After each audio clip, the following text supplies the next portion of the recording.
esta oportunidad vamos a tocar la delimitación del contrato estatal para efectos de comprender la contratación administrativa en el Estado peruano. Vamos a ver la parte de la introducción de la contratación pública, ubicar el tema de la contratación administrativa y luego iremos un poco de manera general a lo que se establece en nuestra ley de contrataciones con el Estado. Porque ya van a tener clases específicas en las cuales se hablará de temas específicos como son los métodos de contratación estatal. Una de las preguntas que pusieron en el chat ¿es necesario tener conocimiento previo de contrataciones para llevar este curso? No, es por eso que justo esta clase es un poco para que se ubiquen en el tema y puedan llevar las clases más técnicas y más adelante de manera que puedan comprender claramente, porque el objetivo de las clases que se van a dar en este curso es específicamente enseñar de manera práctica y sencilla cómo es la contratación estatal. Ya poco a poco ustedes ya se van a adentrar en un ambiente mucho más técnico. Entonces, espero ahora la clase tiene que ser más amigable, más asequible para que usted comprenda claramente cómo se delimita la contratación estatal en el Perú. Entonces, ese es el objetivo para que usted se ubique y diga, ah, ya, de esta manera. Y vamos a ver también lo extenso que es la contratación estatal, que no se agota en la ley de contrataciones con el Estado y su reglamento, sino que es todavía mucho más vasta la información sobre la contratación administrativa. Pues eso es lo que vamos a ver en el día de hoy. Entonces, vamos a proyectar las diapositivas correspondientes para que ustedes puedan observar las diapositivas y puedan ayudarse en lo que compete en este caso. A ver, vamos a ver. Correcto, aquí están nuestras diapositivas, las vamos a agrandar y listo. El tema de hoy se denomina delimitación del contrato estatal en el derecho peruano. Entonces tenemos que ubicar el contrato estatal, diferenciarlo de otras figuras, a la vez también ubicarlo dentro de los actos de la administración pública, pasar a explicar qué es la contratación, los puntos centrales en la doctrina del derecho administrativo sobre la contratación estatal, los principios de la contratación estatal previstos en la ley de contrataciones con el Estado, en especial la libertad de concurrencia. Y pasaremos a hablar un poco de las etapas del proceso de contratación para que ustedes se den cuenta que nuestra ley no solamente es una ley de aplicación, sino es una ley académica que nos enseña definiciones y conceptos que nos ayudan a comprender cómo es la contratación pública en el Perú. Entonces vamos a ir de lo que es la doctrina sobre la contratación administrativa y vamos a arribar a lo que indica las etapas de la ley de contrataciones con el Estado, haciendo las especificaciones concretas del caso. ¿Correcto? Entonces, vamos a delimitar, como dice el tema de hoy, el contrato estatal. Entonces, no se preocupen, vamos a ir despacio para que ustedes comprendan y quedemos bien claros. Y las diapositivas, no se preocupen, las diapositivas ya fueron enviadas a producción. Producción se las va a remitir gustosamente, como ustedes saben. Udiapolis es una institución muy seria que les va a ayudar mucho en la comprensión de estos temas. Veamos ahora. Mira, un poco para que te ubiques, el tema de la contratación administrativa desde un punto de vista jurídico es un tema central en el derecho administrativo. Y es un tema central porque es uno de los 12 temas esenciales que comprende el derecho administrativo. Cuando te hablo de derecho administrativo, debes entender que es aquel derecho que regula las relaciones jurídicas entre los administrados y las entidades públicas. Entonces, donde hay una relación entre entidades públicas y administrados, allí está el derecho administrativo. Entonces, si esto es así, vamos a encontrar temas principales del derecho administrativo. Por ejemplo, vamos a encontrar uno, el tema de la organización administrativa. Te lo digo así en sencillito para que te vayas ubicando en este tema. ¿Qué es la organización administrativa? ¿Qué vemos en la organización administrativa? En esencia, ves a la entidad pública como una persona jurídica de derecho público.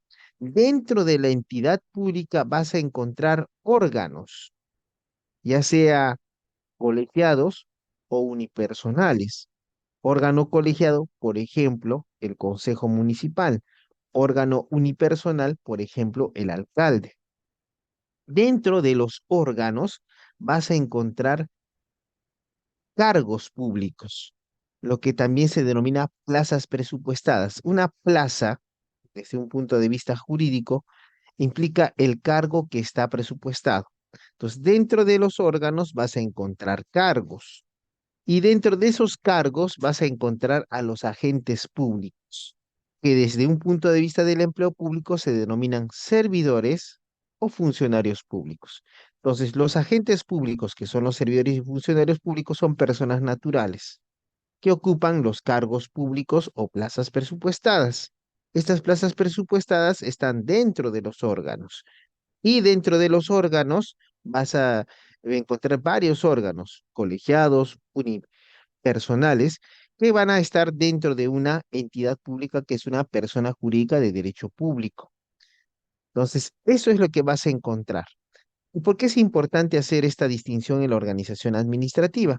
Porque esto te va a ayudar a comprender, por ejemplo, para demandar, cuando vas a demandar en un contencioso administrativo, ¿a quién vas a demandar? Tienes que demandar a la entidad pública. No vas a demandar a sus órganos, tampoco a sus agentes públicos, porque los agentes públicos pueden cambiar. Hoy se es jefe de recursos humanos, mañana ya no eres jefe de recursos humanos. Pero ¿quién es el que siempre está allí? La entidad pública, porque la entidad pública es una persona jurídica.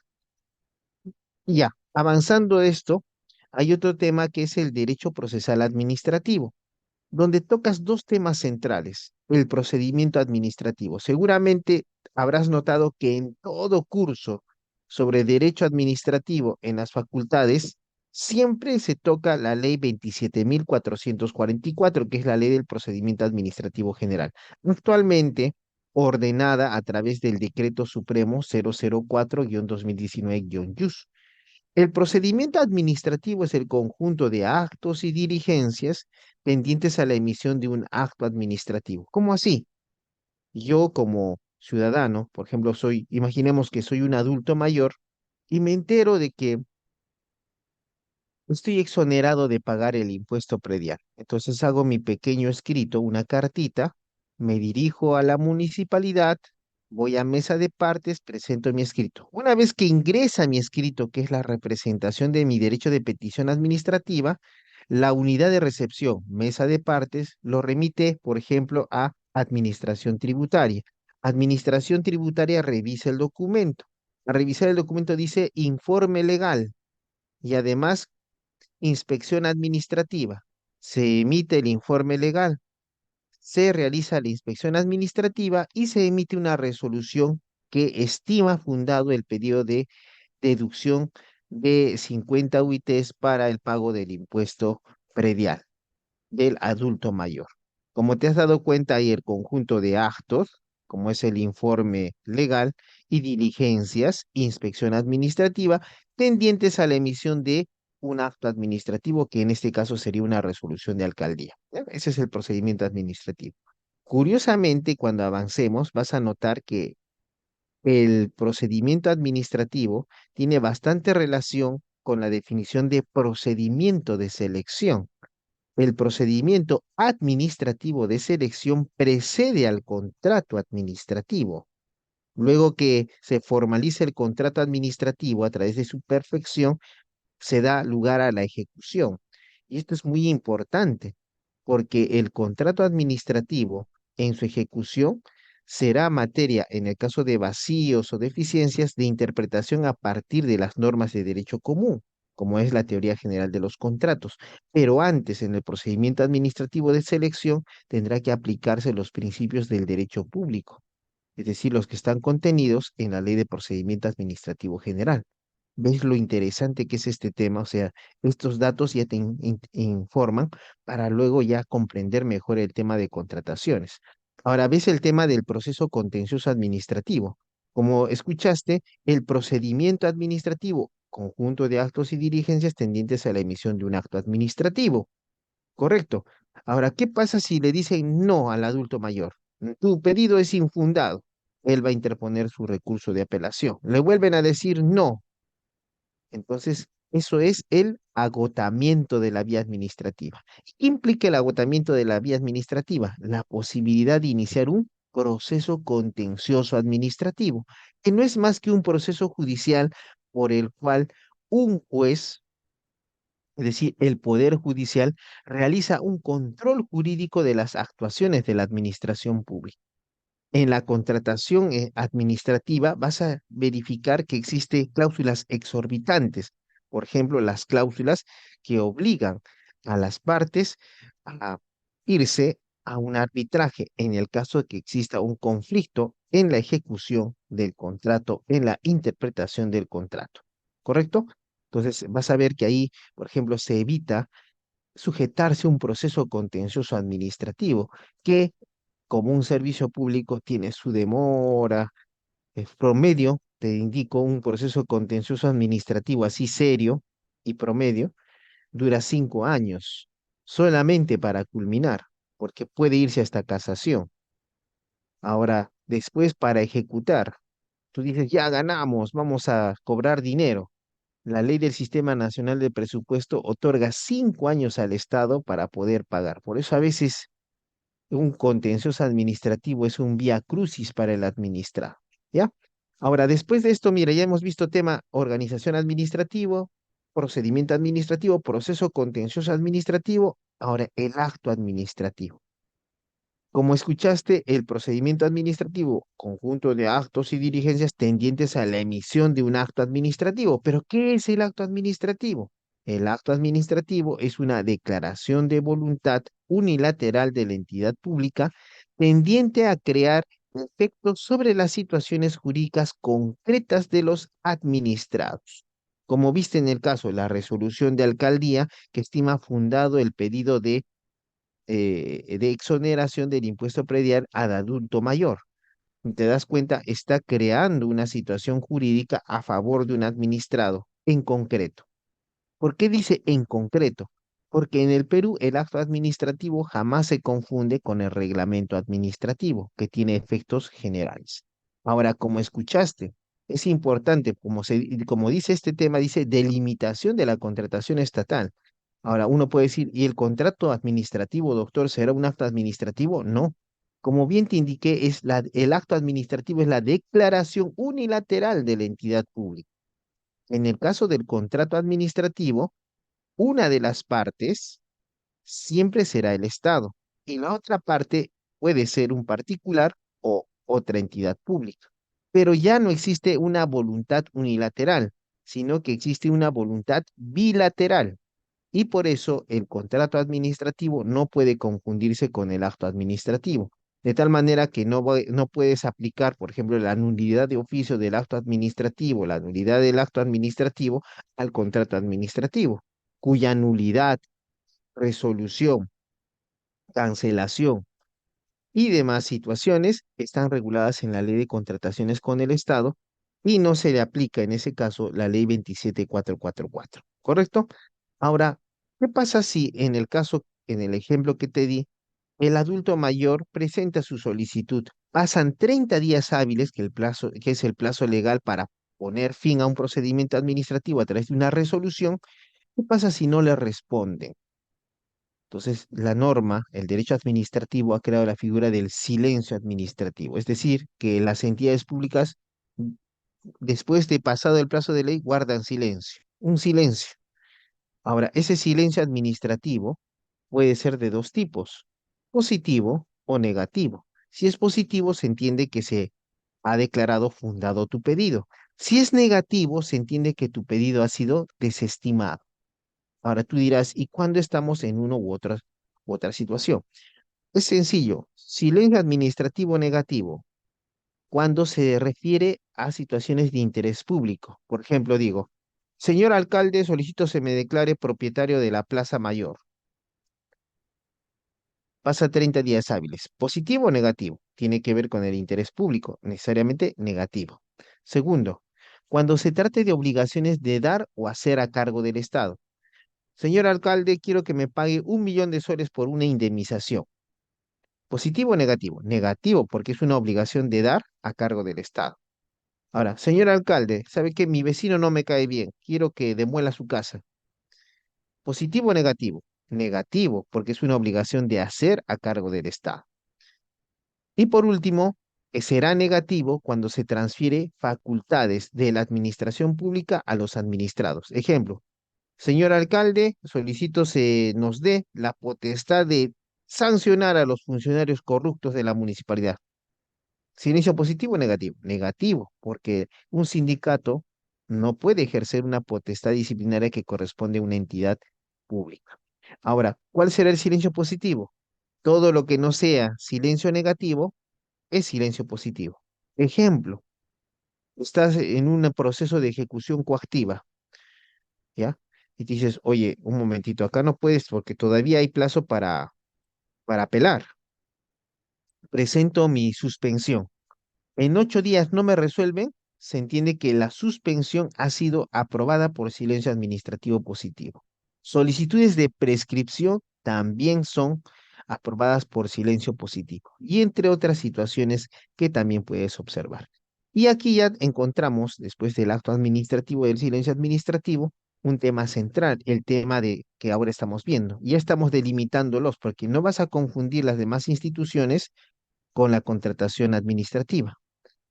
La contratación administrativa implica un acuerdo bilateral de voluntades con la finalidad de adquirir bienes, servicios u obras con finalidad de interés público.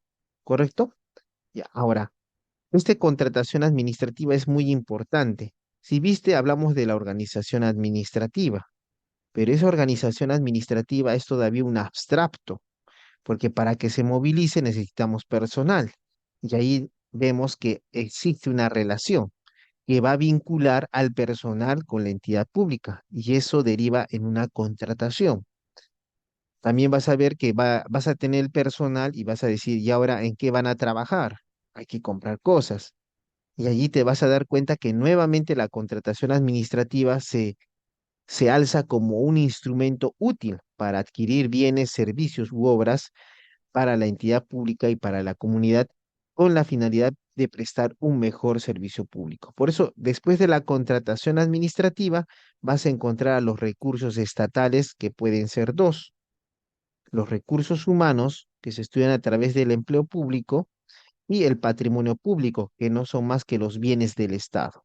Entonces, cuando hablamos del empleo público, te vas a dar cuenta que en el Perú hay 4 regímenes generales a cargo del Estado: el régimen laboral público del Decreto Legislativo 276, el régimen laboral privado 728, el régimen de contratación administrativa CAS y la ley del servicio civil. Actualmente los 4 regímenes laborales conviven y generalmente, salvo en la 276 que implica el nombramiento que se hace por acto administrativo, los demás regímenes laborales y parte de la 276 utilizan la contratación administrativa para el ingreso de personal.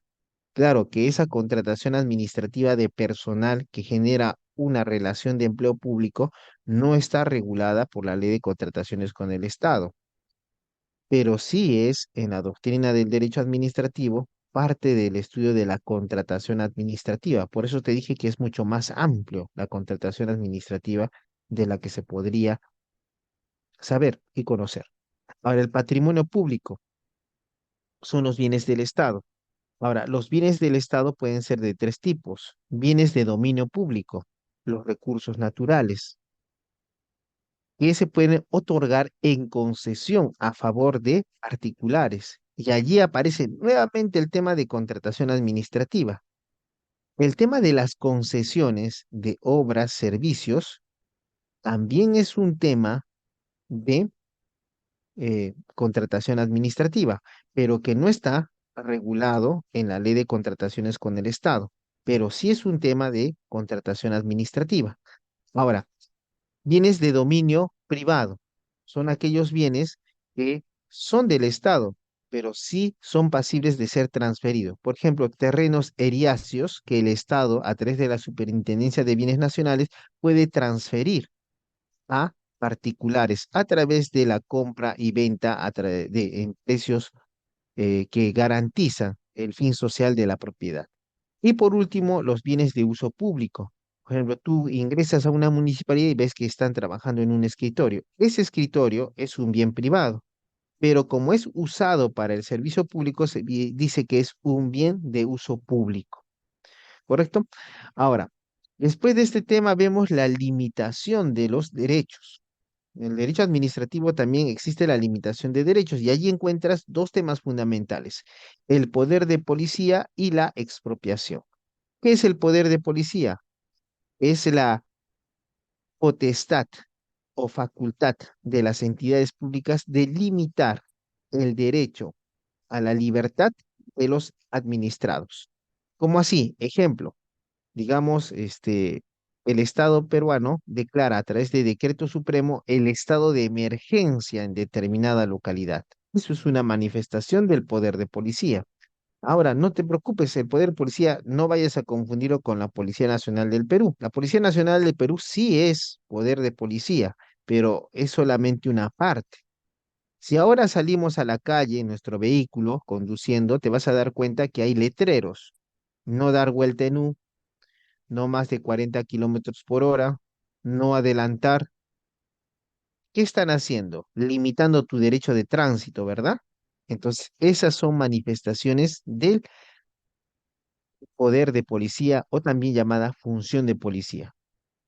Otra limitación de los derechos, mientras que el poder de policía limita la libertad, existe la expropiación, que limita el derecho a la propiedad. La misma Constitución Política del Perú dice, el derecho de propiedad es inviolable, salvo, dice, situaciones de necesidad pública, previo pago de justiprecio y ley dada por el Congreso. O sea, solamente se puede declarar la expropiación de un bien, de un administrado, si el Congreso a través de una ley lo aprueba, previo pago de una indemnización y compensación.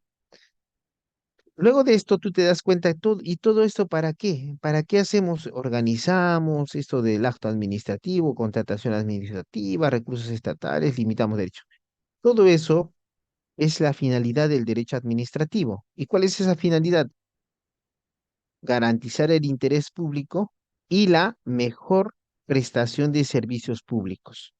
Es por eso que en el Perú, cuando escuchamos que en las lejanías no llega un profesor, es parte de lo que está sucediendo en nuestro derecho administrativo. Nuestro derecho administrativo peruano no es estático, no es burocrático. Nuestro derecho administrativo se ve en su ejecución a través de verificar si es que los servicios públicos llegan hasta el lugar más recóndito del Estado peruano. Cuando escuchamos que un niño no puede estudiar porque no hay una escuela, es problema del derecho administrativo.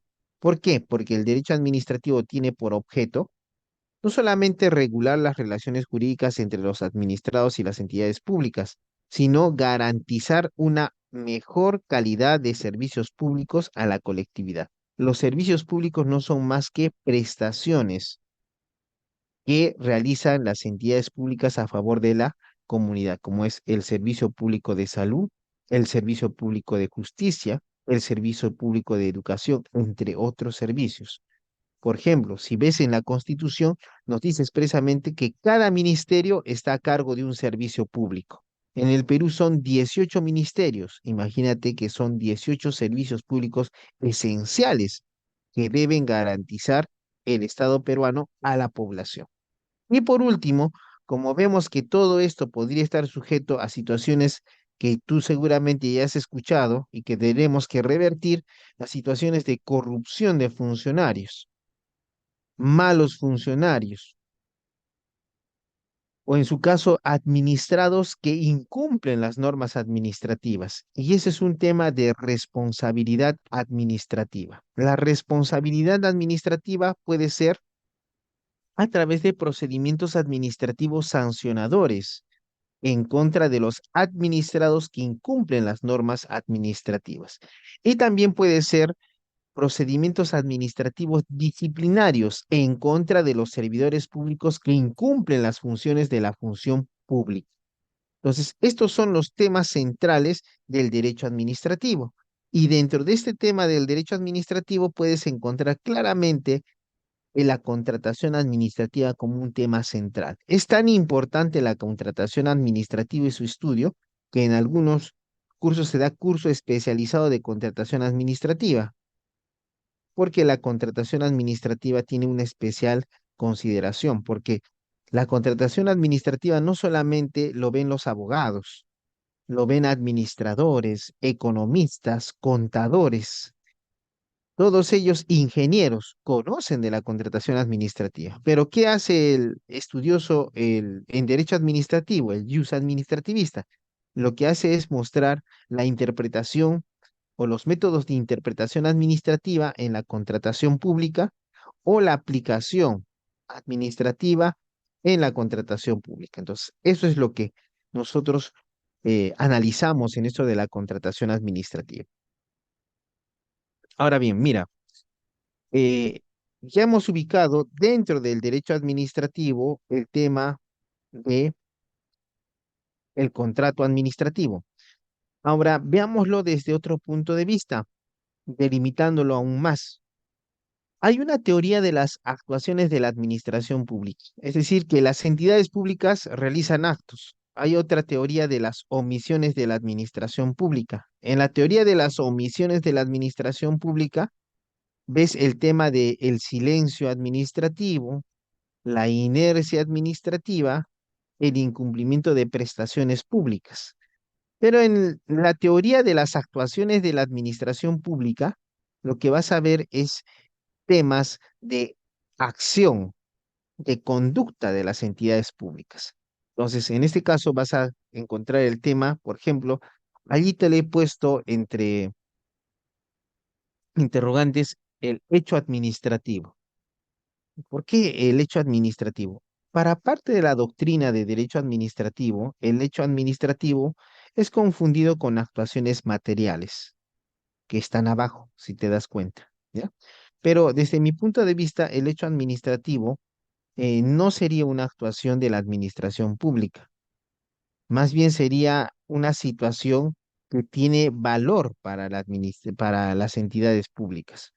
¿A qué me refiero? Por ejemplo, estamos nosotros ahora tranquilos y de repente en la ciudad de Arequipa se produce un terremoto muy grave y preocupante. Inmediatamente, la presidenta de la República declara el estado de emergencia en la ciudad de Arequipa debido a esta catástrofe natural. En ese caso, el terremoto se considera, es un hecho jurídico, pero como da lugar a una norma jurídica como es el decreto supremo que declara el estado de emergencia, podemos decir que esto es un hecho administrativo, ¿ya? Pero como te das cuenta, es un hecho administrativo, es decir, no es una actuación de la administración pública, ¿ya? Eso es para que tengas en cuenta, tal vez te encuentras con este término, eso es lo que debes entender por hecho administrativo, ¿ya? Una vez explicado esto, vayamos ahora sí a las que sí se consideran netamente actuaciones de la administración pública. Y mira, primero te voy a hablar de las actuaciones materiales, para que un poco te ubiques en este tema. Actuaciones materiales, tú dirás, ¿qué son esas actuaciones materiales? Las actuaciones materiales son válidas y las vemos en la administración pública. Por ejemplo, vas a darte cuenta que se emite una resolución, ¿ok? Una resolución. Y esa resolución por ejemplo, te impone una medida correctiva y una sanción de multa. Una sanción de multa para pagar la suma de una UIT. Ya, sucede que te están requiriendo y no pagas pues la UIT. Por alguna razón te vale pagar la multa. Entonces, de repente vas al banco y dices, voy a retirar mi plata. De repente dice, señor, no puede retirar su plata. ¿Por qué? Su cuenta ha sido embargada. ¿Cómo así? Vaya usted a hablar con ejecución coactiva del SAT, por ejemplo. Vas y te dicen que en cumplimiento y en ejecución de una resolución que no impugnaste y que dispuso el pago de una sanción de multa, se ha iniciado los actos de ejecución del acto administrativo, dentro de los cuales tenemos el embargo. Estos actos de ejecución del acto administrativo son actuaciones materiales. También, por ejemplo, se puede establecer, ¿no? Multa en un acto administrativo y como medida correctiva la demolición de construcciones en la vía pública. Te dicen, demuélelo tú esas construcciones. No quieres, viene un equipo, maquinaria pesada, lo derrumba por ti y ya está. Entonces uno dice, ya, pero ¿cómo es posible? Pero eso que el derrumbe y la maquinaria pesada, esos son actuaciones materiales, que no son más que actos de ejecución de los actos administrativos. Ahora, si ves al lado, te puse vías de hecho. ¿Cómo es eso de las vías de hecho? Puede suceder que de repente viene la maquinaria pesada, derrumba las construcciones y tú preguntas, señor, ¿por qué hace eso? No, no, porque está mal lo que has hecho, eso no es posible. Pero señor, seguramente hay una resolución, algo que avale esto. No, no hay esa resolución y tú estás haciendo mal. Una vía de hecho es aquella actuación material no sustentada en acto administrativo. Y esas vías de hecho sí son impugnables a través del proceso contencioso administrativo porque son contrarias a derecho. Otra situación son los reglamentos administrativos. Como te dije, el acto administrativo está para regular situaciones concretas. Por ejemplo, dice José María Pacoricari. Su situación concreta es a través de un acto administrativo. Pero existen reglamentos administrativos. Ejemplo, los decretos supremos, los decretos regionales, los decretos de alcaldía. Estos son reglamentos administrativos. ¿Y qué implica el reglamento administrativo? Que es una declaración de la entidad pública, pero tiene efectos generales. Por eso, respecto de la ley, se asimila porque tiene efectos generales. Pero en cambio, la ley es emitida por el Congreso en representación del pueblo peruano. El reglamento es netamente emitido a través de la voluntad de las entidades públicas. Por su parte, vas a ver ya la diferencia con el acto administrativo. El reglamento tiene efectos generales, el acto administrativo tiene efectos concretos. Hay reglamentos institucionales que regulan la organización de una institución, el reglamento de organización y funciones. Hay reglamentos de desarrollo. Sale una ley y dice, esta ley se reglamentará en el plazo de 30 días. Y hay reglamentos autónomos, aquellos que la entidad pública a través de directivas emite para regular una situación que no está regulada y que se requiere regular para mejorar la atención al público. Por ejemplo, la regulación del horario de trabajo dentro de una entidad pública. Otra actuación de la administración pública son los actos de administración. ¿Cuál actos de administración? Tú dirás. Esto también es un tema interesante, porque los actos de administración, ¿cuáles son? Los actos de administración son aquellos que se dan dentro de un procedimiento administrativo o internamente. También se les llama actos de administración interna. ¿Pero por qué se les llama actos de administración interna? Porque garantizan la organización interna de la entidad pública. Ejemplo, yo, por ejemplo, estoy como jefe de recursos humanos y necesito pedirle al jefe de planillas que para la próxima semana me tenga las planillas listas para poder pedir presupuesto al Ministerio de Economía y Finanzas. Entonces, ¿cómo me dirijo a ese órgano? A través de un memorando. Entonces, ese memorando es un acto de administración. Ahora, yo quiero que me informes sobre un determinado caso. Me emites un informe. Ese informe técnico o legal es también un acto de administración. Hay un conflicto de interpretaciones, se emite un dictamen, eso también es un acto de administración. Vamos a necesitar que todos vengan uniformados para el día lunes por el día de la entidad pública. Enviamos una circular. Eso también es un acto de administración porque sirven para la organización interna de la entidad pública. Ahora, acto administrativo, ya te dije, es la declaración unilateral de las entidades públicas tendientes a modificar las situaciones concretas de los administrados. Y dentro de estas actuaciones de la administración pública encuentras al contrato administrativo. El contrato administrativo tiene por característica que una de las partes siempre será la administración pública. Y el contrato administrativo siempre tiene por objeto o la finalidad cautelar el interés público. No tiene un fin lucrativo. Ahora, este contrato administrativo es bastante extenso. En la próxima diapositiva vamos a ver algo más sobre el contrato administrativo, pero el contrato administrativo, a diferencia de los demás actos, es un acto bilateral. Pero en un momento no te digo que es bilateral entre Estado y particular, porque también puede haber un contrato entre entidades y de diferentes formas. Ya, entonces vayamos ahora con el tema contratación pública. Esto es importante también y explica varias cosas que vas a poder ver.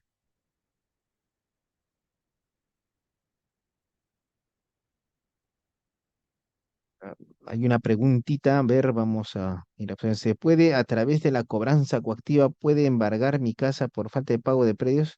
En teoría sí, pero hay que tener mucho cuidado y el ejecutor coactivo tiene muy en cuenta el principio de no confiscatoriedad. Entonces, por eso es muy delicada la situación de tratar de embargar la propiedad de un administrado. Entonces, siempre se tiene en cuenta esa situación. ¿Ya?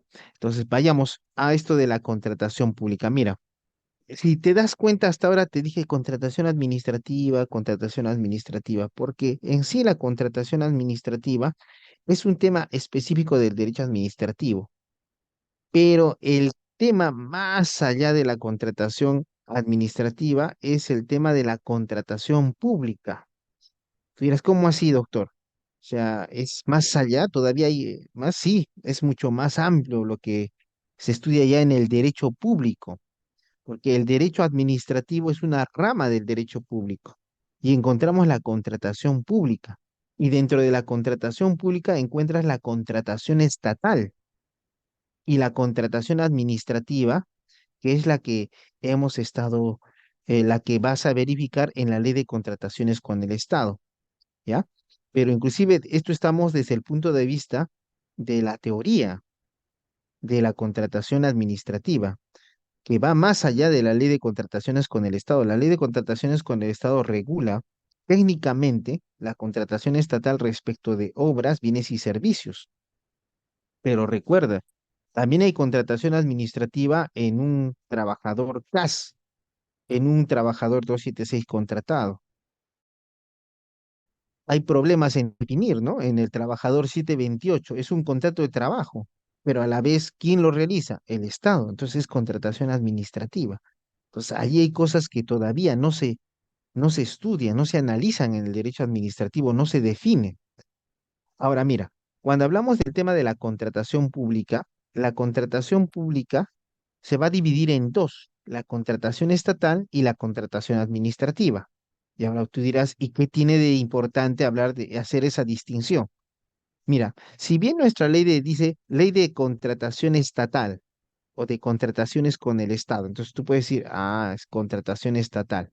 Pero técnicamente hablando, la contratación estatal es muy diferente de la contratación administrativa. Dirás, ¿pero por qué, doctor? Mira, yo te digo una situación. Por ejemplo, es muy diferente hablar de entidades públicas, municipalidades, gobiernos regionales, ministerios y organismos constitucionalmente autónomos como el Tribunal Constitucional, el Jurado Nacional de Elecciones y los tres poderes, ¿no? Ejecutivo, legislativo y judicial.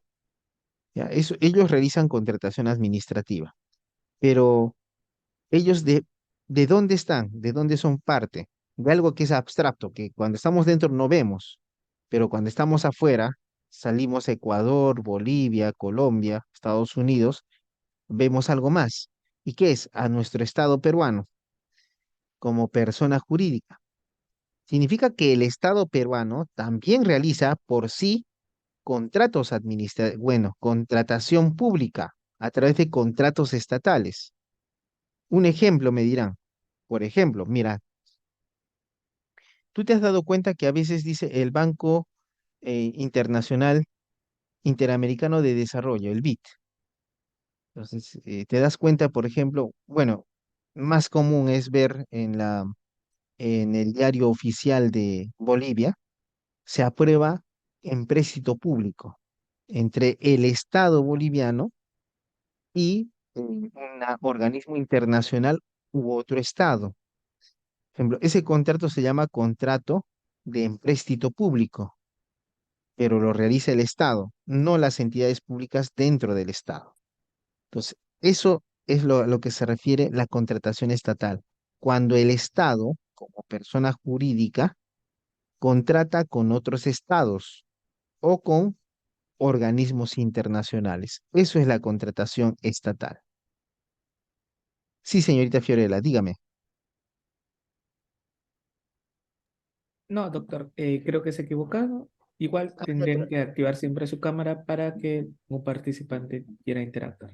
Gracias. correcto. Entonces, ya hemos visto la contratación estatal. Ahora pasemos a la contratación administrativa, que no se limita a lo que dice la ley de contrataciones con el Estado.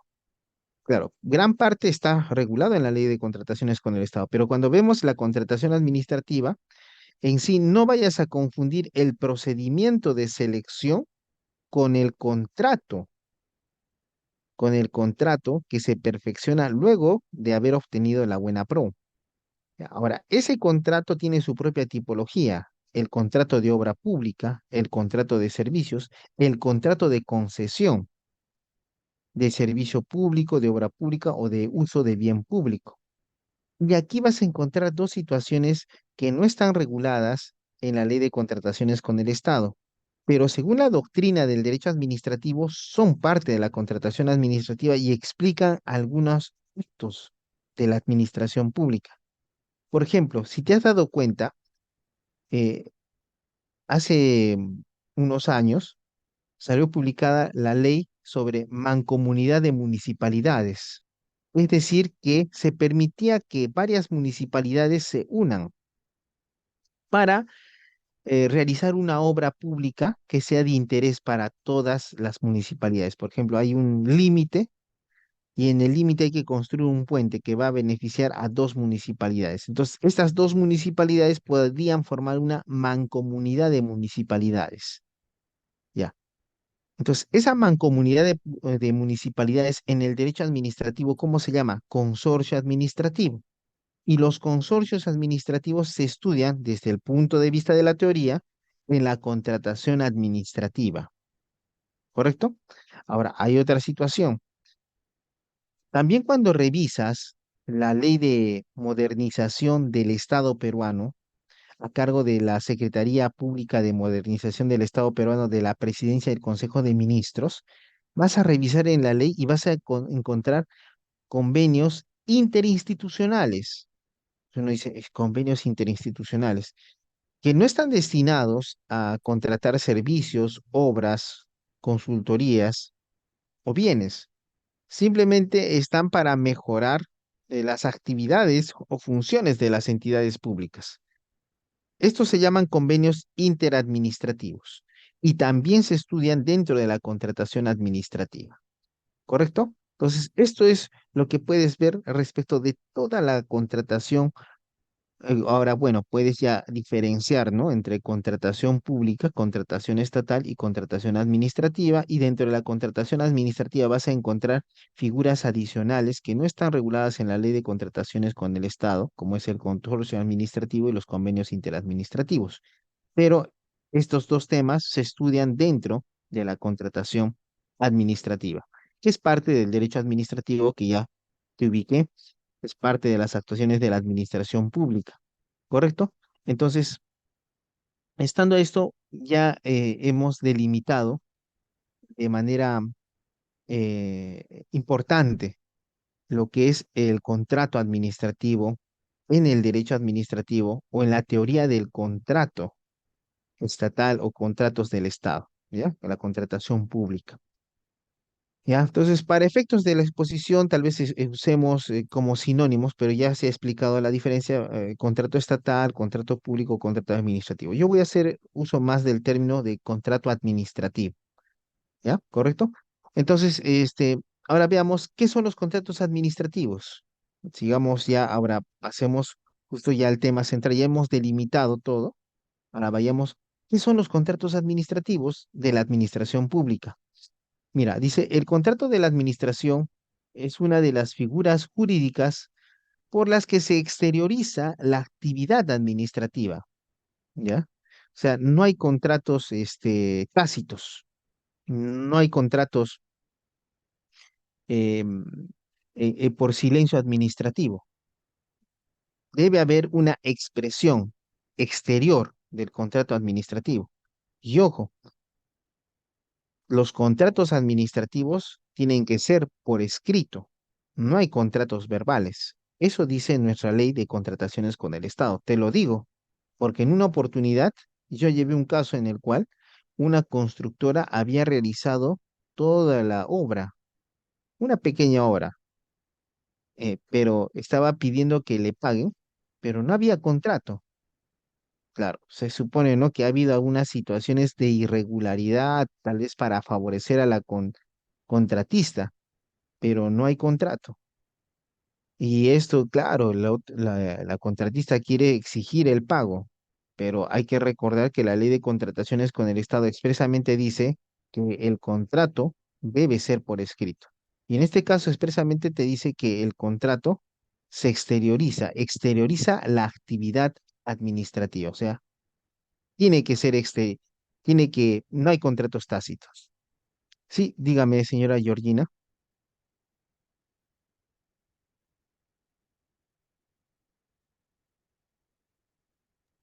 No, doctor, yo igual le voy a informar cuando tenga un participante Ah, ya, que tenga ya, siempre activado su cámara. Adelante, doctor, usted por favor. continúe. Ya. Gracias. Entonces, se tiene que exteriorizar la actividad administrativa. Ahora dice, el contrato de la administración pública es una especie del género contrato. Ya, esto es importante, tiene connotaciones prácticas, no vayas a pensar que es solamente teoría. Dice, cuya especificidad está dada por la singularidad de sus elementos, caracteres y efectos. Ya, una de esas singularidades son las cláusulas exorbitantes y la desigualdad entre las partes, que vamos a ver más adelante. Pero en sí, el contrato de la administración pública es una especie del género contrato. Es decir, existe la teoría general de los contratos y dentro de esa teoría general encuentras a los contratos de las entidades públicas. Ya, entonces, ¿qué tiene esto que ver? Es muy importante porque cuando ya se perfecciona el contrato y se está ejecutando el contrato, si hay algún vacío de eficiencia, se tiene que recurrir a la teoría general de los contratos, al derecho común, es decir, a lo que dice el Código Civil. ¿Entendido? Ahora dice, en suma, por su régimen jurídico. Ya. Es un régimen jurídico especial, pero, como te dije, en caso de vacío de eficiencia, nos remitimos a la teoría general de los contratos, en especial a lo que está previsto en el Código Civil, en el libro de Fuentes de las Obligaciones, donde ves regulado el contrato. Ahora dice, entendemos por contrato administrativo todo acuerdo de voluntades generador de obligaciones, celebrado por la administración con el fin de proveer directa o inmediatamente a la satisfacción de un interés público. Entonces, el contrato administrativo necesariamente implica un acuerdo de voluntades. Ningún particular puede ser obligado a realizar un contrato con la administración pública. Y asimismo, todo contrato administrativo tiene que tender a la satisfacción del interés público. Es por eso que a veces Contraloría realiza un control de las contrataciones que realiza una entidad pública y de repente realiza observaciones a los procedimientos de selección que derivan en contratos administrativos, en los cuales se evidencia que no se está satisfaciendo el interés público, sino que con esas contrataciones se ha pretendido satisfacer el interés privado de personas. Ya eso implica los actos de corrupción que se derivan de los informes de control y generan responsabilidad penal, responsabilidad administrativa y responsabilidad civil. Ahora dice, dos caracteres fisonómicos del contrato administrativo. Dos situaciones importantes en el contrato administrativo.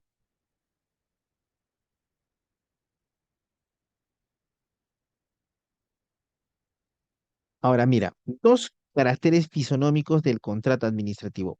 Uno de los sujetos en todo contrato administrativo siempre será una entidad pública, siempre será la administración pública. Y el segundo, el fin que persigue el contrato siempre será atender el interés público. Entonces, esas son las características básicas de un contrato administrativo. Nos dice, profesor, en el tiempo de COVID se atendía solo con órdenes de servicios. Ojo, cuando vamos a ver bueno, ustedes van a ver en próximas clases los procedimientos de selección. También el contrato se perfecciona a través de las órdenes de servicio o las órdenes de compra, por si acaso. Y eso es en el procedimiento de selección de comparación de precios, por ejemplo. ¿Ya? Entonces, eso sí está regulado y ahí la ley misma te autoriza. Y bueno, como dice su compañero Renzo, el contrato es ley entre las partes. Entonces, sí, pacta sunt servanda, pero un poco en el derecho administrativo por las cláusulas exorbitantes prima el rebus sic actantibus, que es lo contrario del pacta sunt servanda. Entonces es un poco especial la contratación con el Estado, le otorga mayores facultades. Pero ¿por qué se le otorga? Uno puede decir, pero eso es pues, arbitrario, doctor, ¿cómo es posible? No, lo que pasa es, como bien lo dicen estos caracteres fisionómicos, la administración pública con ese contrato administrativo, ¿qué busca? No busca lucrar, no busca su interés particular, lo que busca es atender el interés público. Y en aras de atender el interés público es que se le otorga cláusulas exorbitantes y el privilegio de desigualdad entre las partes. Ahora, conceptualmente, podemos entender que el contrato administrativo es toda declaración bilateral o de voluntad común productora de efectos jurídicos entre dos personas, de las cuales una está en ejercicio de la función administrativa. Te diría entre la entidad pública y el particular, pero sería un poco eh, especificar y quitar la posibilidad de contratos administrativos entre entidades públicas, que la ley de contrataciones con el Estado sí habla de este tipo de contrataciones. Entonces, por eso dice, entre dos personas, puede ser que una de ellas sea de derecho privado o de derecho público, persona natural o persona jurídica, pero siempre una debe ser una entidad pública. Y ahora mira, la ley de contrataciones con el Estado, de manera tímida, porque no se define expresamente el contrato, bueno, en el reglamento hay un glosario anexo, ahí vamos a ver una definición, pero es un poco muy genérica, porque, por ejemplo, dice, en el Código Civil regula, crea, modifica, regula, extingue una relación jurídica patrimonial, pero en los anexos el contrato no dice relación jurídica patrimonial. Entonces, es un tanto amplia la definición que se da del contrato. Ahora, pero mira, encontramos esto interesante, dice, la contratación, esto dice la ley de contrataciones con el Estado, dice, la contratación constituye una actividad de la gestión de adquisiciones a fin que las entidades se provean de bienes, servicios y obras, asumiendo el pago con fondos públicos para el logro de sus metas u objetivos estratégicos y operativos. Entonces ya nos delimita, uno, está diciendo que la contratación estatal es parte del sistema administrativo de abastecimiento, que es uno de los sistemas administrativos que tiene nuestro Estado peruano, al lado del sistema administrativo de control, sistema administrativo de defensa, sistema administrativo de recursos humanos, sistema administrativo de inversión pública, sistema administrativo de planeamiento, existe el sistema de abastecimiento. Dentro de este sistema de abastecimiento encuentras la gestión de adquisiciones, donde encuentras a la contratación estatal. Ahora, esta contratación estatal está a cargo de las entidades públicas. ¿Para qué? Para que se provean de bienes, servicios y obras. Dentro de los servicios encuentras las consultorías. Pero estos son los tres puntos. Ahora, ¿cuál es el punto central y por qué generalmente la contratación estatal es un tema también de muy visto en el Sistema Nacional de Control, a cargo de la Contraloría General de la República? Porque el pago de los bienes, servicios y obras se realiza con fondos públicos. Y al realizarse con fondos públicos está muy sujeto controles, a control gubernamental, a través del cual se pretende evitar los actos de corrupción. Ahora dice, para el logro de metas u objetivos estratégicos u operativos. Esto ya nos remite a una de las características del contrato administrativo, como es atender el interés público. Ahora veamos generalidades sobre el contrato.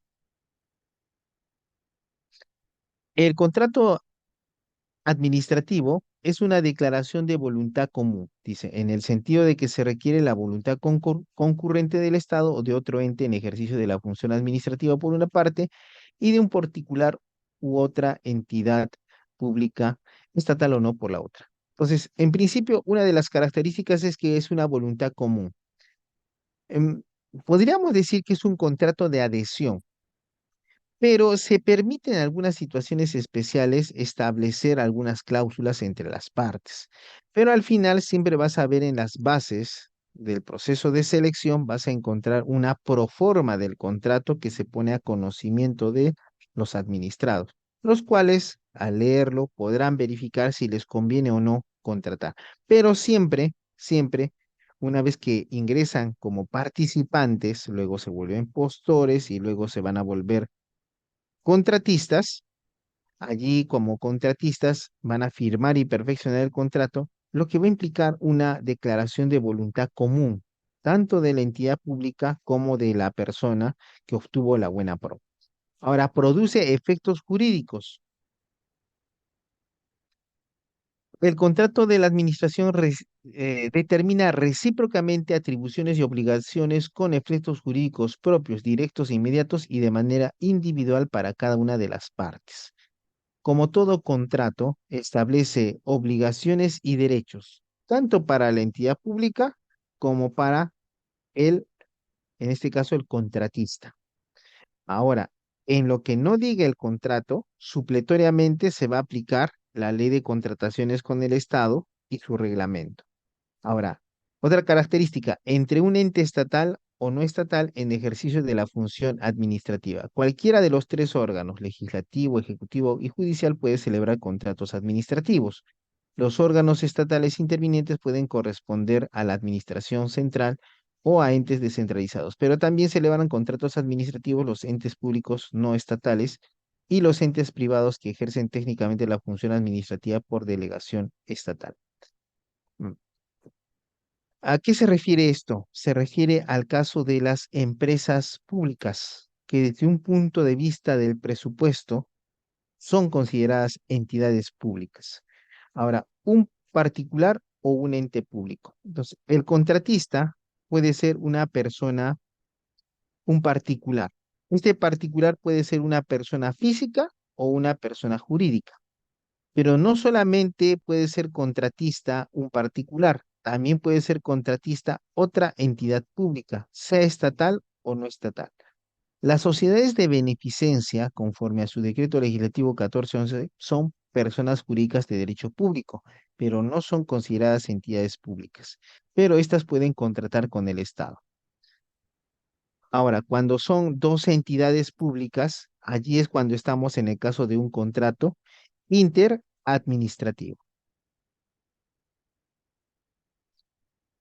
Y el contrato administrativo tiene mucho que ver con la técnica de colaboración administrativa. Dice, el contrato administrativo puede ser considerado una técnica de colaboración administrativa por cuanto el obrar administrativo requiere de colaboración voluntaria de los particulares y otros entes públicos, ya sea en forma amplia por medio de un acuerdo creador o en forma limitada por adhesión si la colaboración fuera forzosa daría lugar a la carga pública y prestación personal obligatoria.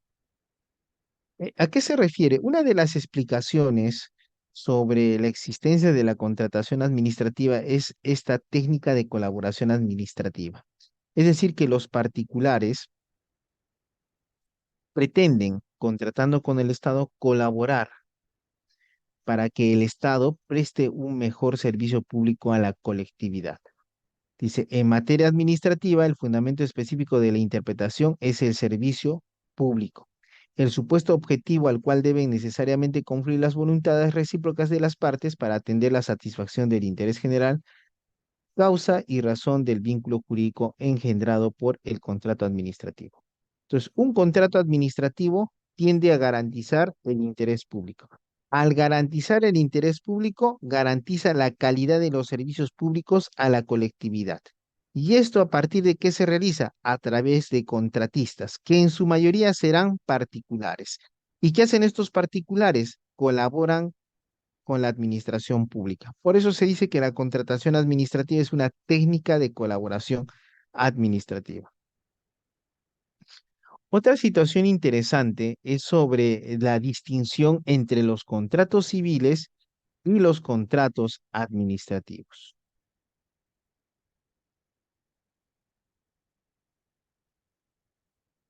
Entonces, ¿cuál sería esta diferencia entre los contratos civiles y los contratos administrativos?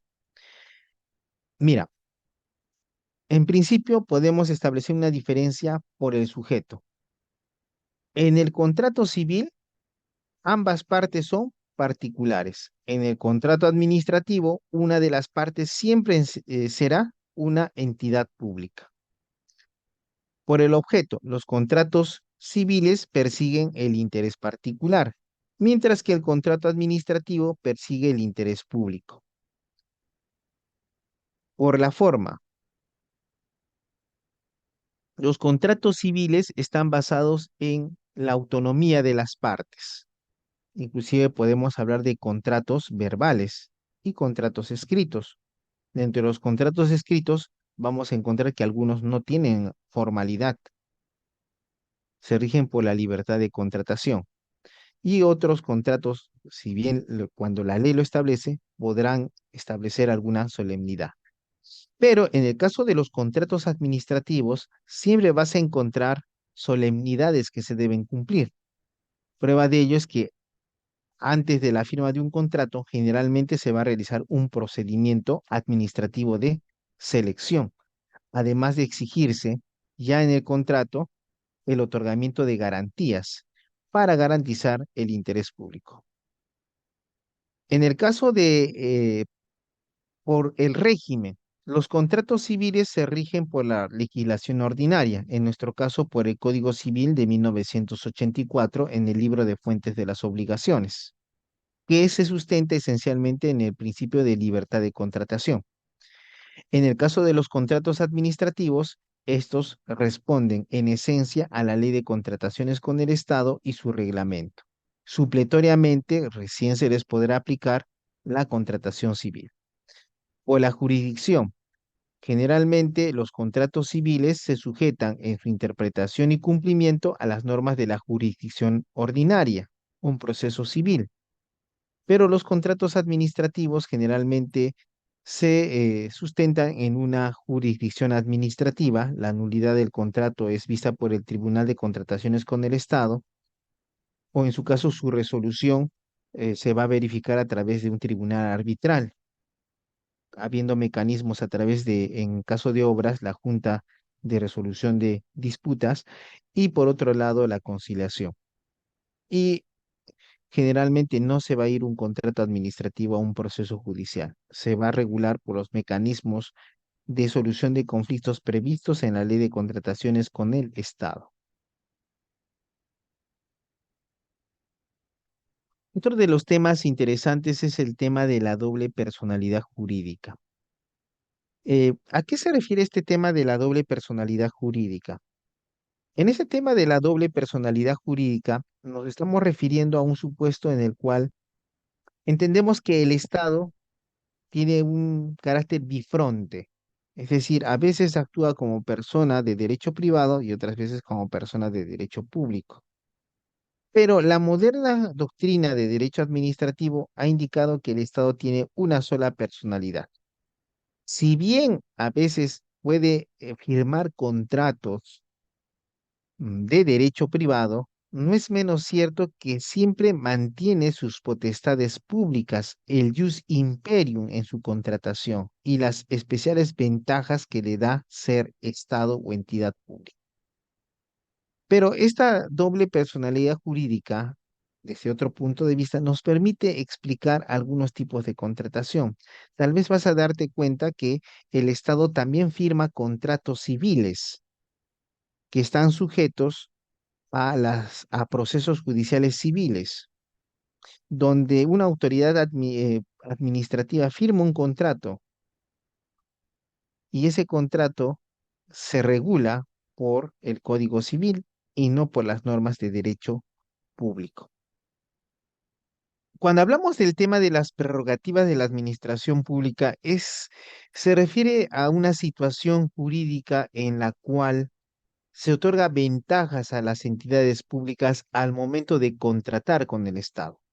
Eso dice, los principios de la autonomía, de la voluntad e igualdad jurídica de las partes quedan subordinados en el contrato administrativo. Dos principios sustentan la contratación normal: la autonomía de la voluntad de las partes, es decir, nos podemos sentarlo entre particulares y definimos el contrato. Ya mira, vamos a poner tanto, la prestación va a ser de esta manera o de otra, el plazo va a ser tal, pero en el caso de la contratación administrativa, esta autonomía de la voluntad se ve limitada por la legislación de contrataciones con el Estado. De la misma manera, la igualdad jurídica entre las partes un poco cede ante la legislación de contratación estatal. Por ejemplo, puede ser que ganes la buena pro, pero de repente puede producirse una situación de cancelación del procedimiento de selección, porque tal vez desapareció la necesidad que tenía la entidad pública. Por ejemplo, estaban pidiendo la compra de bienes muebles. De repente hay una donación de un órgano internacional que ya hace que la entidad tenga los bienes y con eso se cancela el procedimiento de selección. Y esas son las prerrogativas que se otorga a la administración pública. Dice, en este sentido puede decirse que la libertad de las partes queda circunscrita o limitada por la norma que fija el procedimiento para elegir al contratista y la subordinación del objeto al interés público. También, para elegir al contratista, no es que la administración pública elige al que más le gusta o al que más le agrada. Para eso hay un procedimiento administrativo de selección, que es un procedimiento administrativo concurrencial, donde varias personas concurren en aras de obtener la buena pro. Se obtiene la buena pro y esta es firme y recién se procede a la contratación. Ahora, en el proceso de selección se evalúan las ofertas, se califican las ofertas. Bueno, se admiten, se evalúan, se califican las ofertas y posteriormente se verifica cuál es el postor que mayores garantías otorga al Estado o mayor seguridad otorga el Estado en la prestación que se está buscando adquirir. El contratista no tiene en principio libertad de disentir respecto de las condiciones del contrato. Si el contratista tiene que someterse a las cláusulas contractuales, salvo que éstas contravengan la legislación estatal de contrataciones con el Estado. Es un supuesto diferente. Ahora, solo puede aceptarlas o rechazarlas, prevaleciendo siempre el interés público sobre los intereses privados. Ahora, mira, dice, en consecuencia, las prerrogativas de la administración se manifiestan en la desigualdad jurídica en relación a sus contratistas y en las cláusulas exorbitantes del derecho común. Como te das cuenta, las prerrogativas ya nos llevan a dos puntos centrales en la contratación administrativa: la desigualdad jurídica entre las partes y las cláusulas exorbitantes. Ahora veamos la desigualdad jurídica. Mira, las partes contratantes están en un plano desigual en la contratación administrativa. En los contratos administrativos desaparece el principio de igualdad de las partes como uno de los elementos centrales de los contratos civiles. Por eso ya encontramos una diferencia entre el contrato administrativo y el contrato civil. Dice, la administración pública aparece con superioridad jurídica. Eso que quede bien claro, la superioridad es jurídica. Estamos en un estado constitucional de derecho, lo que implica que esta superioridad no es arbitraria, no es de hecho, es una superioridad jurídica, es decir, que la ley establece supuestos en los cuales la administración pública estará en mejores condiciones que un particular o que el contratista. Ahora, esta desigualdad jurídica se traduce en la competencia que tiene la administración pública para, uno, adaptar el contrato a las necesidades públicas, variando dentro de ciertos límites las obligaciones del contratista. Por ejemplo, hay los supuestos de prestaciones adicionales que implican modificaciones al contrato que puede realizar la entidad pública, obligando al administrado contratista a realizar estas prestaciones adicionales. Dice, es decir, que el contrato administrativo carece de la rigidez e inmutabilidad del contrato civil, porque cede ante el interés público. Ahora dice, ejecutar el contrato por sí o por un tercero en caso de incumplimiento o mora del contratista, en forma directa, unilateral o por cuenta de este. Ejecución con sustitución del contratista. Hay supuestos en los cuales, por ejemplo, en el proceso de selección de consultores individuales, de repente sucede una resolución del contrato. En ese caso se puede seleccionar un proceso de adjudicación simplificada y otro contratista sustituye al contratista. Bueno, disculpa, es un proceso de contratación directa que sustituye al consultor individual para cumplir lo que falta de la contratación. Ahora, dejar unilateralmente el contrato sin efecto en caso de incumplimiento, cuando las necesidades públicas lo exigen. Entonces, estas son las causales de resolución a las que tiene derecho de aplicar la entidad pública en caso de incumplimiento de obligaciones por parte del contratista. Esta subordinación o desigualdad jurídica del contratista respecto de la administración pública con quien celebra un contrato tiene su origen en la desigualdad de propósitos perseguidos por las partes en el contrato. ¿A qué se refiere esto? ¿Qué es lo que persigue el particular? Lucrar. ¿Qué es lo que persigue la entidad pública? El interés público. Esta diferencia de propósitos es lo que fundamenta la desigualdad jurídica en la contratación administrativa. Y pasamos al tema de las cláusulas exorbitantes. Mira, ¿qué es exorbitante? Es aquello que sale de la órbita normal. Generalmente vamos a encontrar la teoría de contratos de contratación, sustentada en la autonomía de las partes y también en la libertad de contratación. Correcto. Pero resulta que en el contrato administrativo se establecen cláusulas que van más allá de la teoría general de los contratos y en específico tienen por esencia crear prerrogativas jurídicas a favor de la administración pública. Dice, en los contratos administrativos, los participantes del contrato no son tratados de manera igual, puesto que el derecho administrativo posibilita que el contrato contenga cláusulas exorbitantes que favorecen exclusivamente a la administración pública. Ahora, ¿qué son estas cláusulas exorbitantes? Son formas de privilegio por respeto al principio de supremacía del interés público sobre el interés privado. Ojo, ¿ah? Estas cláusulas exorbitantes se crean para garantizar el interés público sobre el interés particular. En ningún momento vas a pensar que el interés público implica pisotear derechos fundamentales, porque los derechos fundamentales no son un interés privado, son parte del interés público. Estas cláusulas exorbitantes están creadas necesariamente para garantizar el interés público sobre el interés privado. Ahora, estas cláusulas exorbitantes son cláusulas comunes en los contratos administrativos. Sin embargo, serían consideradas ilícitas en los contratos entre los particulares. Por ejemplo, se debe colocar en los contratos administrativos cláusulas anticorrupción bajo sanción de nulidad. Puede ser que el particular diga, no, yo no quiero que se coloquen esas cláusulas. Eso no se puede hacer. Necesariamente el particular está obligado a aceptar las cláusulas de anticorrupción que se coloquen en el contrato administrativo, porque son cláusulas exorbitantes, que son prerrogativas de la administración pública que la colocan en una posición superior a la del particular o contratista.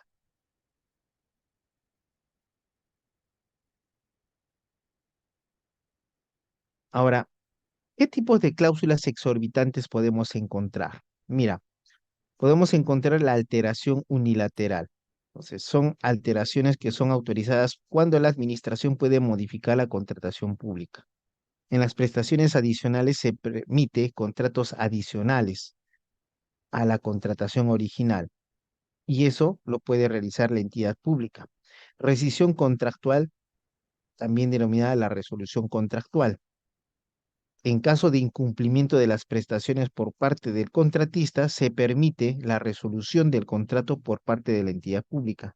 La fiscalización, que puede darse a través del Ministerio Público, de visitas o informes de la misma entidad pública, o a través de la intervención de las autoridades que ejercen el control, a través de las oficinas de control institucional que son parte del sistema de control a cargo de la Contraloría General de la República. Y también recibe fiscalización a través de la participación ciudadana, como sería el caso de el acceso a la información pública respecto de procedimientos de selección o contratos administrativos que se vienen llevando a cabo. También son cláusulas exorbitantes las penalidades. Las penalidades por mora u otras penalidades que establezca la entidad pública también son cláusulas que se deben colocar en un contrato administrativo.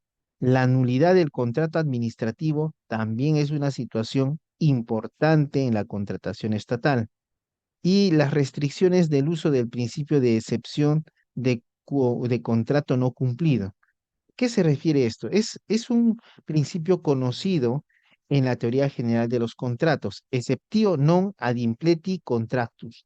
Generalmente, si es que una de las partes no cumple con su prestación, la otra puede suspender la ejecución de su prestación. En la administración pública existe una excepción a este principio, por el cual, si bien la administración pública no está cumpliendo con pagar, el contratista mantiene la obligación de cumplir con el contrato. Y otra situación es la necesidad de garantías, la garantía de fiel cumplimiento, la garantía por adelanto, que son garantías que deben estar contenidas en el contrato administrativo. Estos son ejemplos de tipos de cláusulas exorbitantes. Y ahora vayamos al tema de los principios de la contratación estatal. Veamos. Uno de los principios sustanciales de la contratación estatal, escúchalo bien y recuérdate, es el de libertad de concurrente o libertad de concurrencia. Como en alguna oportunidad de esta disertación hablé, dije, los procedimientos administrativos de selección son procedimientos concurrenciales. ¿Qué implica que sean concurrenciales? Porque concurren varios proveedores en aras de alcanzar la buena pro, que es un acto de administración. Entonces, ¿qué implica eso? Libertad de concurrencia. ¿Qué implica esto? Que las entidades promueven el libre acceso y participación de proveedores en los procesos de contratación. Si se omite cumplir con este principio, podría generarse la nulidad del procedimiento de selección. Entonces hay que tener mucho cuidado con garantizar esta libertad de concurrente, porque todos tienen derechos a participar en estos procesos de contratación. Por ejemplo, ¿qué podría suceder? Se emiten las bases y verificamos el requerimiento y el requerimiento establece especificaciones que indirectamente nos hacen ver que pretende beneficiar a determinados proveedores que serán los únicos que van a poder cumplir con estas características. En ese caso, se está limitando el libre acceso de otros proveedores a los procesos de contratación. Otro es la igualdad de trato. Todos los proveedores deben disponer de las mismas oportunidades para formular sus ofertas. Entonces, ellos formulan sus ofertas. Entonces, todos tienen derecho. Por ejemplo, recuerda que eres proveedor, te registras como participante y al registrarte como participante tienes derecho a formular tus ofertas. Y al formular tus ofertas debes tener las mismas oportunidades que otros proveedores.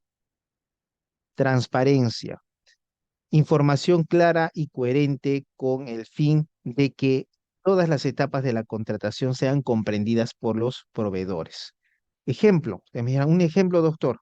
En los procedimientos de selección vas a verificar una etapa, por ejemplo, en la licitación pública o en el concurso público, que se denomina de presentación de consultas y observaciones. Estas consultas se refieren a deficiencias en las bases del proceso de selección, mientras que las observaciones tratarían de hacer ver algunas contravenciones a la normatividad sobre contrataciones con el Estado. Entonces, si las bases tienen alguna información que no es clara ni coherente, a través de la presentación de consultas y observaciones, la absolución y la integración de las bases, se garantiza el principio de transparencia. Otro principio es el de publicidad. Los procesos de contratación deben ser objetos de publicidad y difusión. Por ejemplo, no creas que los procedimientos de selección están ocultos.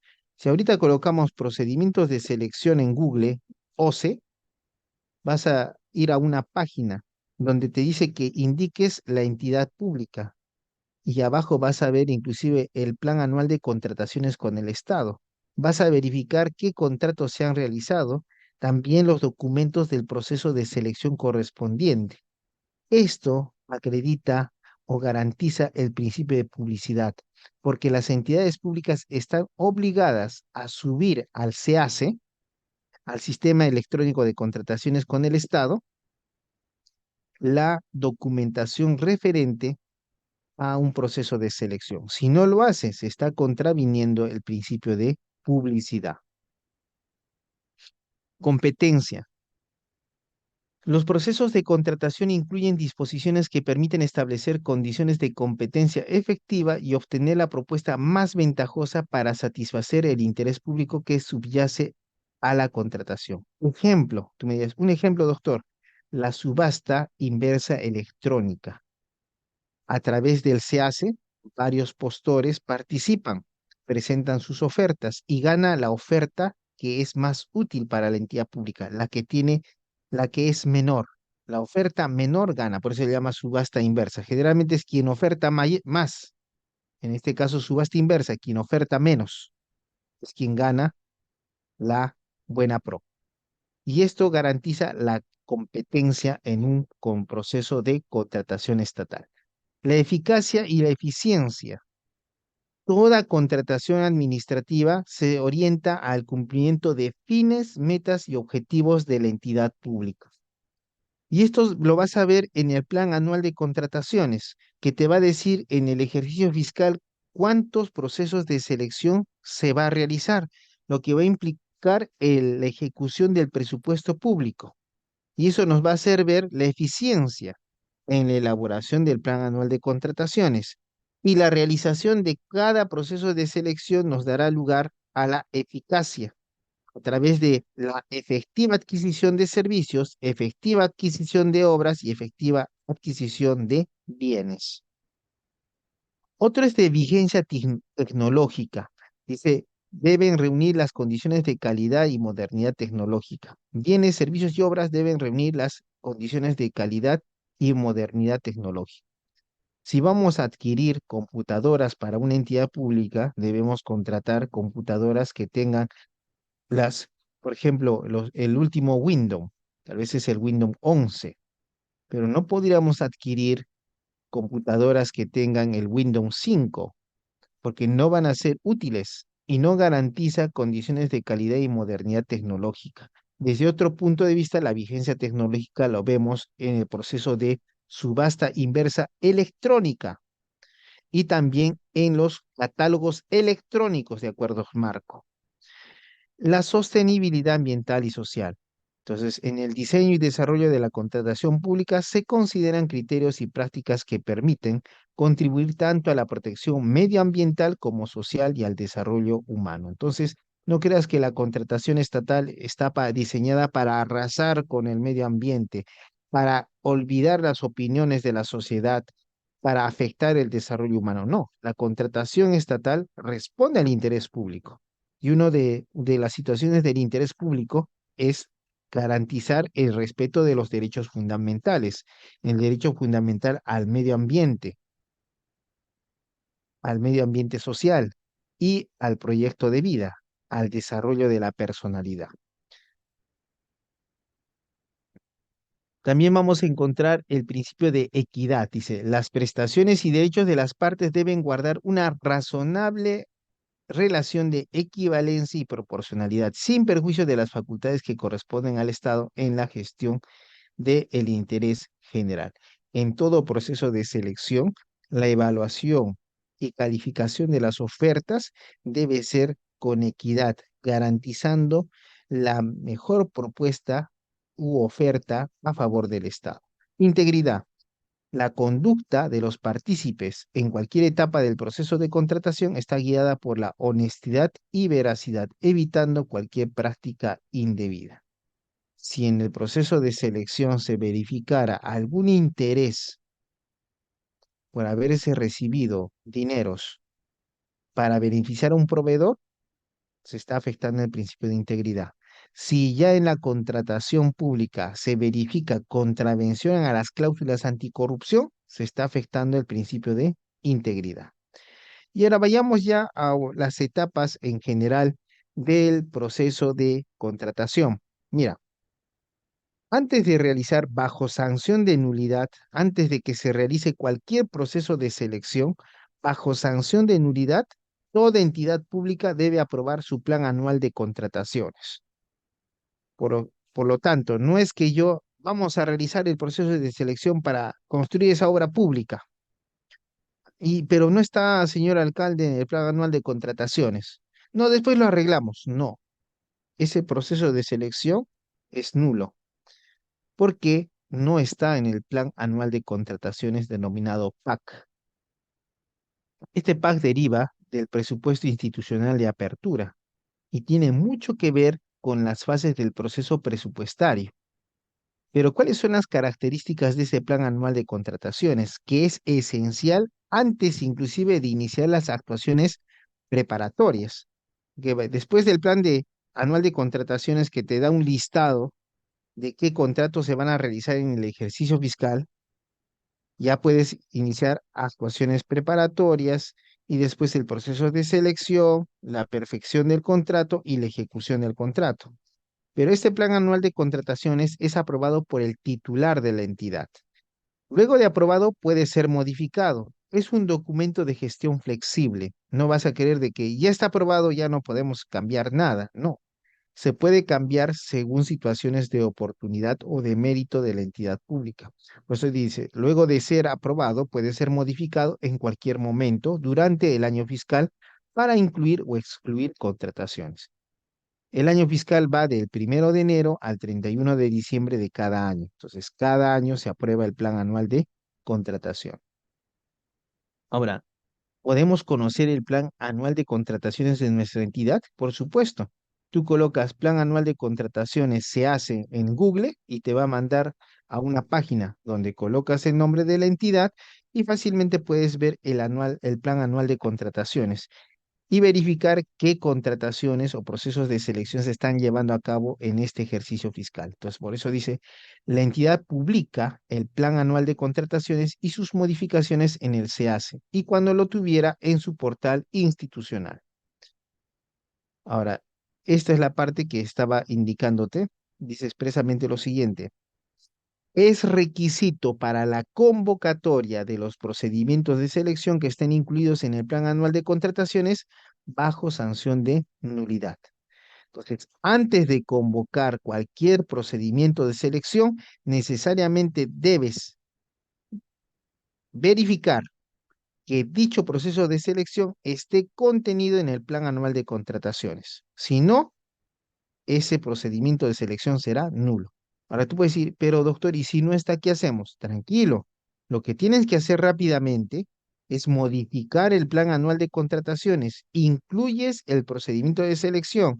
Una vez que esté incluido, recién convocas el procedimiento administrativo de selección. Por eso te indiqué que el plan anual de contrataciones es un documento de gestión flexible, porque es modificable. Y en ese sentido, al ser modificable, debe responder a qué principios? Al de eficiencia y de eficacia.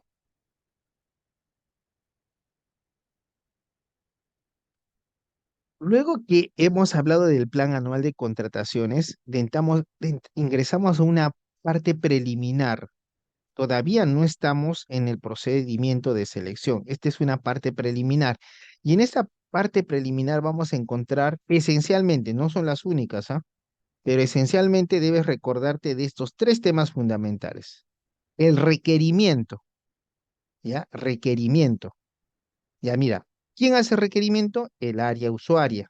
Requiere los bienes, servicios u obras a contratar. El requerimiento es un acto de administración donde se especifica todo lo que se requiere para obtener un bien, servicio u obra. ¿Ya? Dice, es responsable el área usuaria de formular las especificaciones técnicas, términos de referencia o expediente técnico. Establece los requisitos de calificación, justifica la finalidad pública de la contratación. Ahora dice, los bienes, servicios u obras que se requieran deben estar orientados al cumplimiento de las funciones de la entidad pública. Como ves, siempre toda contratación estatal está diseñada para garantizar el cumplimiento de metas y objetivos de la entidad, metas y objetivos que responden al interés público. ¿Has visto el requerimiento? Documento esencial para el procedimiento de selección. Y también viste el área usuaria. Mira, el área usuaria es responsable de la adecuada formulación de requerimiento, debiendo asegurar la calidad técnica y reducir la necesidad de su reformulación por errores o deficiencias técnicas que repercutan en el proceso de contratación. Si tú alguna vez eres seleccionado como área usuaria, ten mucho cuidado, porque ese requerimiento debe ser evaluado y realizado de la forma debida. No es menos cierto que algunas personas que han estado en comités de selección donde está integrando el área usuaria, se someten en procedimientos administrativos de control por errores o deficiencias en el requerimiento. Entonces hay que tener mucho cuidado. No les digo, recuerda que tampoco no puedes decir, no, no voy a formar parte del comité, es tu obligación, pero tienes que tener mucho cuidado. Tú puedes decir, pero doctor, si yo no sé nada de contrataciones, tranquilo. Por eso tienes que usar un poco el procedimiento administrativo general. Uno, tú puedes pedir que te asesore y hazlo por escrito, no es que vas a decir, oye, ¿podrías venir a asesorar? Sí, no te preocupes, no. Requerimos la asesoría del órgano de contrataciones con el Estado para que nos informe sobre tales características que no entiende el comité. Ahí, ¿qué pasa? Ya tu responsabilidad está desapareciendo, porque recuerda, la responsabilidad se basa en el principio de causalidad. Si yo estoy pidiendo ayuda a otra persona y esa persona me da un dato incorrecto, me está induciendo error. Y el error es una eximente de responsabilidad administrativa. Entonces, debes tener en cuenta esta situación. Ahora, como área usuaria, dice, antes de formular el requerimiento, en coordinación con el órgano encargado de las contrataciones, verifica si su necesidad se encuentra definida en. O sea, no siempre vas a realizar el requerimiento. Puede ser que ya exista el requerimiento ya hecho para lo que tú necesitas.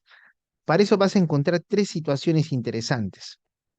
La ficha de homologación del listado de requerimientos homologados implementado por Perú Compras. ¿Qué sucede? A nivel nacional te das cuenta, todas las entidades quieren focos LED.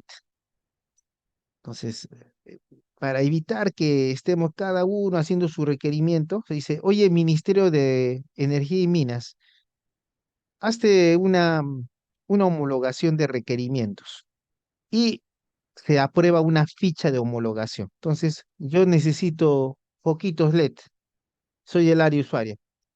Entonces, el órgano de contrataciones encargado de las contrataciones me dice, ya, no te preocupes, ya existe ya allí una ficha de homologación. Eso normal lo usamos y mandamos el proceso de selección, correcto. Segunda posibilidad, imaginemos no hay ficha de homologación.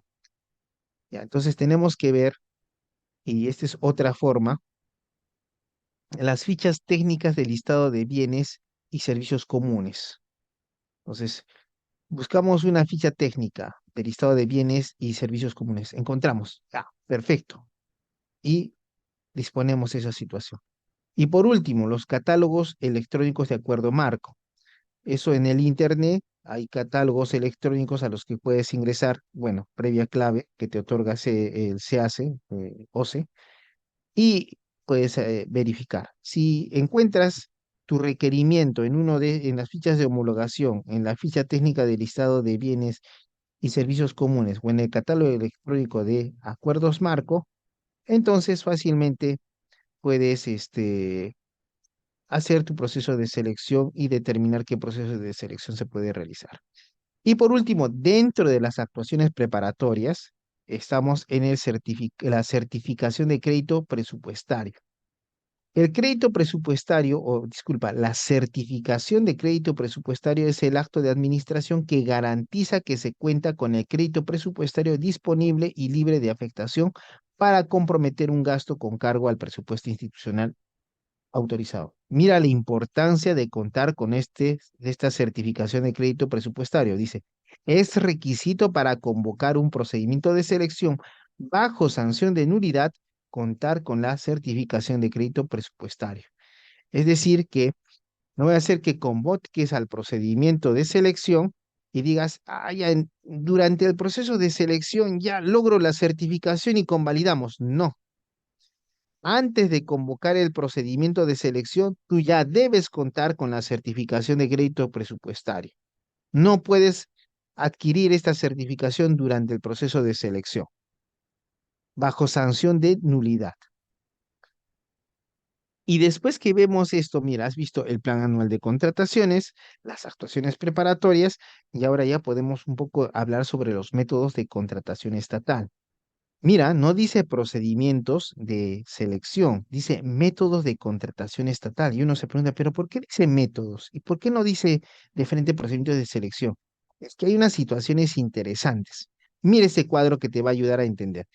Dentro de los métodos de contratación estatal vas a encontrar a los procedimientos de selección, pero vas a encontrar también métodos de contratación sin procedimiento de selección.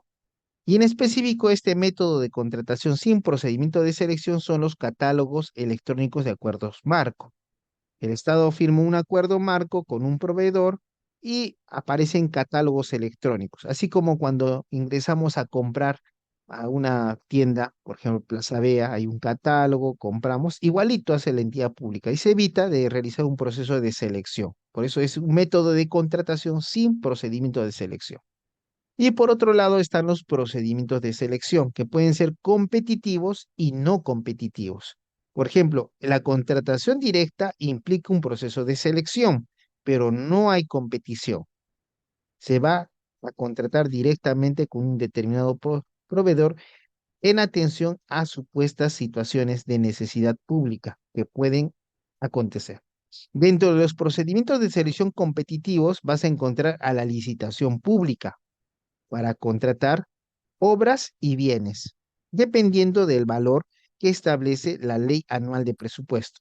El concurso público diseñado específicamente para servicios, también teniendo en cuenta el monto que establece la Ley Anual de Presupuesto.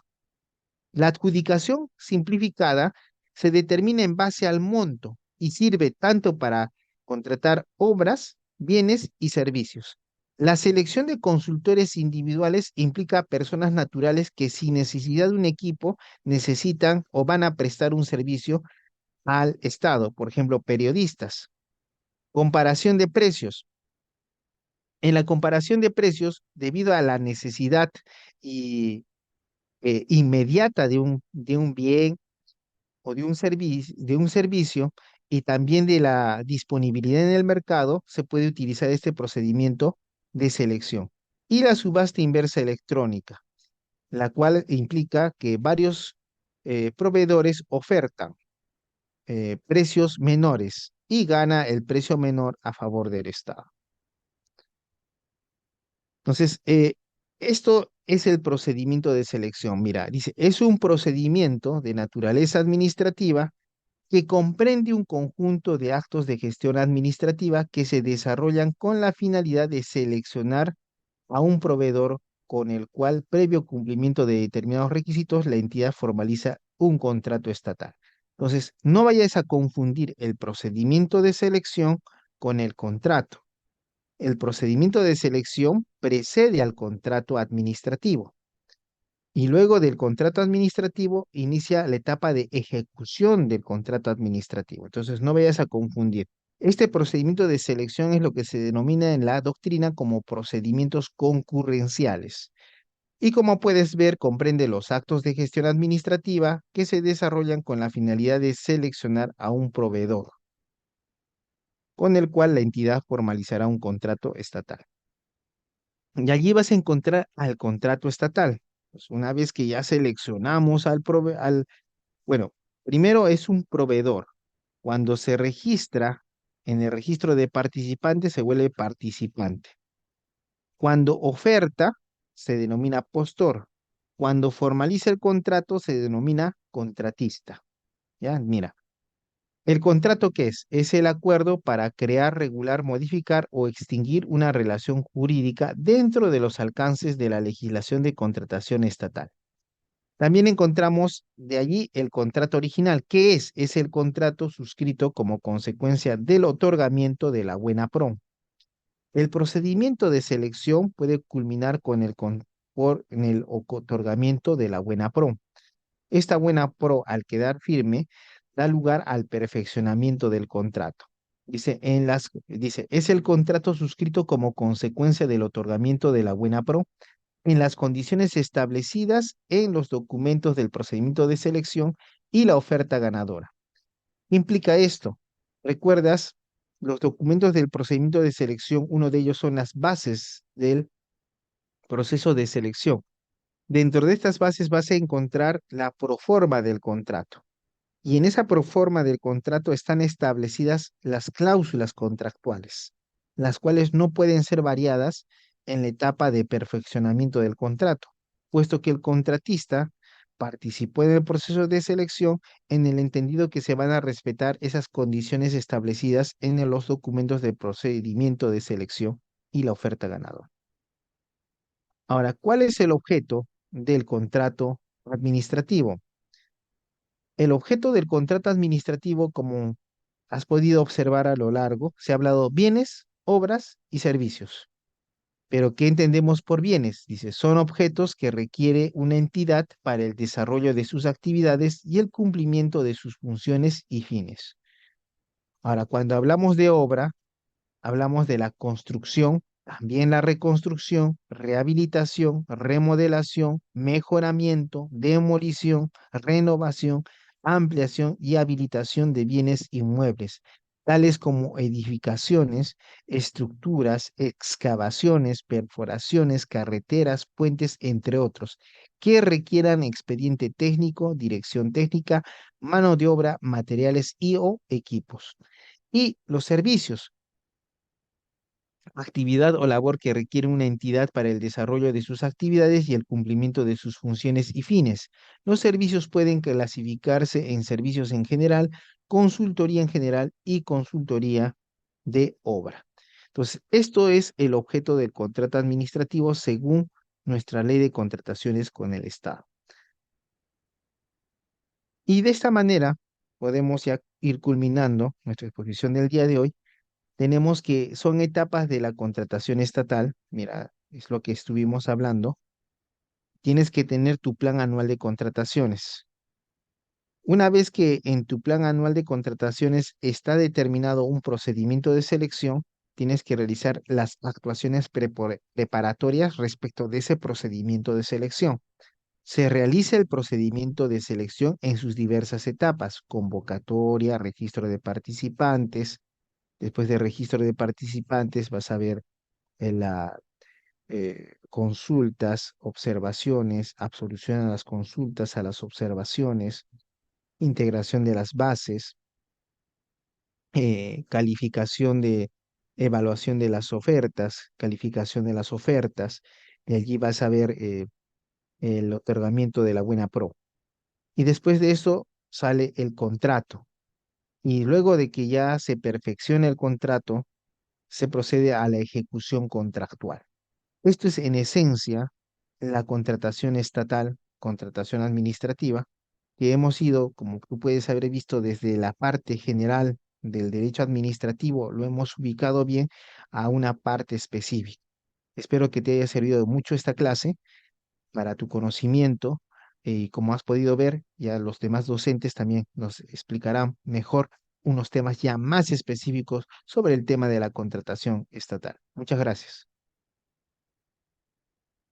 Excelente, maestro. Muchísimas gracias. Una brillante exposición, como siempre. Por favor, estimados participantes, si tendrían alguna pregunta que realizar, una pregunta referente al tema, pueden levantar su manito en reacciones y siempre activando su cámara. Si no, damos por culminado la presente exposición. ¿Sí? ¿Me confirman? ¿Todo claro?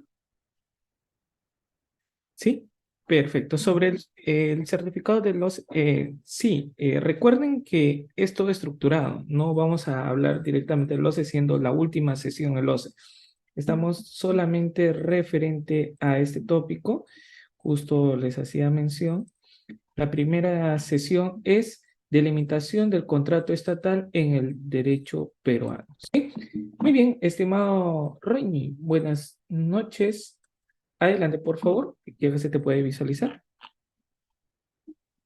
Doctor, muy buenas noches ante todo, excelente ponencia. La pregunta es la siguiente, doctor.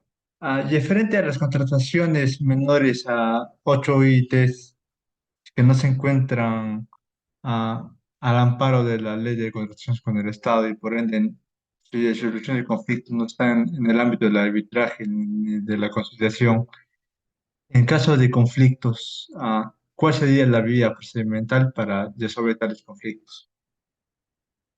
Bueno, primaría en ese caso la libertad entre las partes contractuales y en su caso, si no se contempla estos mecanismos de solución de conflictos, tenemos que la ley del proceso contencioso administrativo, en su artículo 4, establece como actuaciones impugnables justo las derivadas de la interpretación, resolución, validez, eficacia de los contratos administrativos. Entonces, en ese caso, ante la falta de regulación expresa, se tendría que recurrir al proceso contencioso administrativo que tiene como actuación impugnable justo esta situación.